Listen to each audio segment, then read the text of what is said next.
and she behaves very badly as well. Her tenure as Attorney General was catastrophic.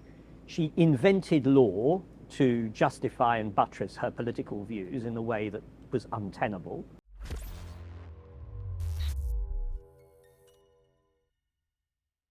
I'm pleased, first of all, that Suella Braverman is gone, because she was clearly completely unsuitable to hold any office in government whatsoever. Her tenure as Attorney General was catastrophic.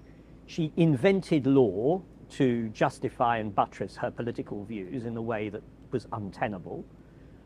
And she also turned the office into a polemical post. She made references, for example, to the Court of Appeal for unduly lenient sentences when it was quite clear that the judge had followed the guidelines for sentencing impeccably. These are little things, but they're quite interesting hallmarks about her unsuitability to do that role. And then she becomes Home Secretary, and she behaves very badly as well.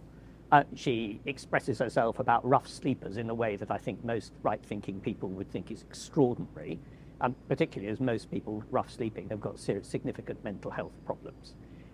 And then she, when it comes to Gaza, a subject on which reasonable people can disagree, characterizes people protesting peacefully or wishing to protest peacefully for a ceasefire. You can disagree with that view, but nevertheless they're entitled to do it.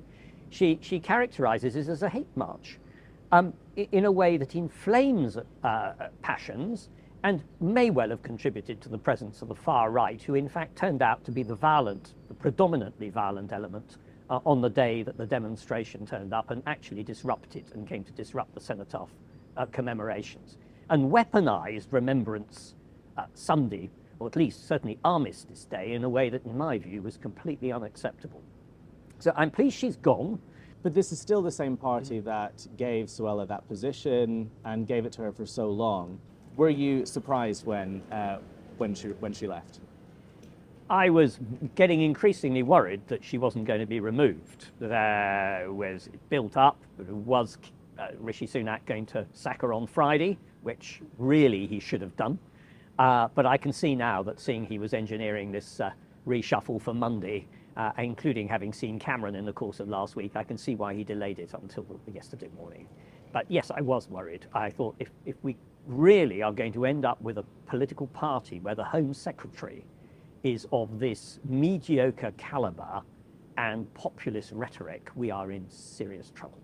But what one can say is that she was the person who weaponized the Armistice Day commemorations and suggested, nobody else had, that the march would interfere with them, and described her dislike of the march in terms which associated the marchers with being against the Armistice Day commemorations. And this is a very bad thing to do, because I have very little doubt that there will be people who participated in that march, one may disagree with them, who also turned up at their war memorials the following day.